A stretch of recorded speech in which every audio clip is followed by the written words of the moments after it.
For this morning's moment of learning, I'm going to cover something that we just said a few minutes ago. Talk about what is that prayer Jesus gives us in Matthew 6:9? Why does it have several different names? Or why is it, why does it have several different names?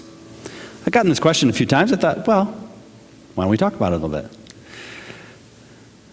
There's the different names of that prayer. The prayer we just said, or the disciples' prayer, but this prayer given in Matthew 6:9, and there's a similar sort of prayer, which was probably given at a different time, but a very similar sort of thing given in Luke 11. It goes by several names. The traditional way is the Lord's Prayer. Another way it's often been called is the Our Father, or sometimes the Pater Noster, which is the Latin version of that. And it's also called the Disciples' Prayer. It might have a few other names too, but those are the main three that I would say are in there. Well, this prayer, since it was prayed by Jesus, our Lord, it has traditionally been called the Lord's Prayer. In other words, the prayer of the Lord that he was giving. But this isn't how everybody looks at that same thing. Since it starts with Our Father, it's often traditionally been called that as well, called the Our Father. Some people find that a little stilted and kind of strange to call it that way.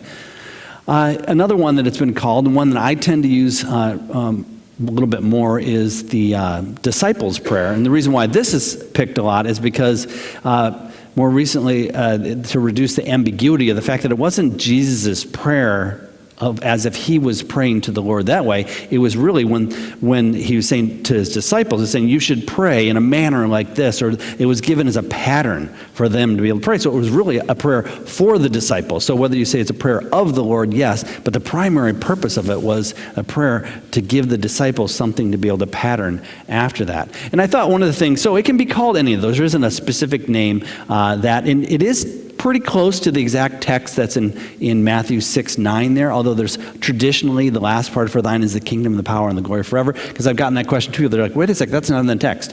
Well, it's meant to be a prayer that we say together. It's not so much as saying we've got to get it exactly right. So if I was preaching on that text, I wouldn't be preaching on that last part of it, because that isn't in the text, but it's a traditional thing that the church has done. We use it not because it's some sort of magic formula or something that allows us to be able to access God in some special way, or that we just know it so well and wrote that we just say it that way. It's meant to be a reminder, and that's how Jesus intended to be. A reminder for us to say, look, there's these different aspects of prayer. There's a humility in prayer. There's a simpleness in asking for your daily bread and a trusting in the Lord. There's a saying we want to be able to be away from evil and to save us from evil. But there's also a sense that we're going to the Lord and saying, Lord, just bless us. And so those simplicity of things are something that should pervade all of our prayer. And so we say it quite often, not because this is the prayer that you should say all the time, every time you pray, but because it's something that's used as a pattern or a design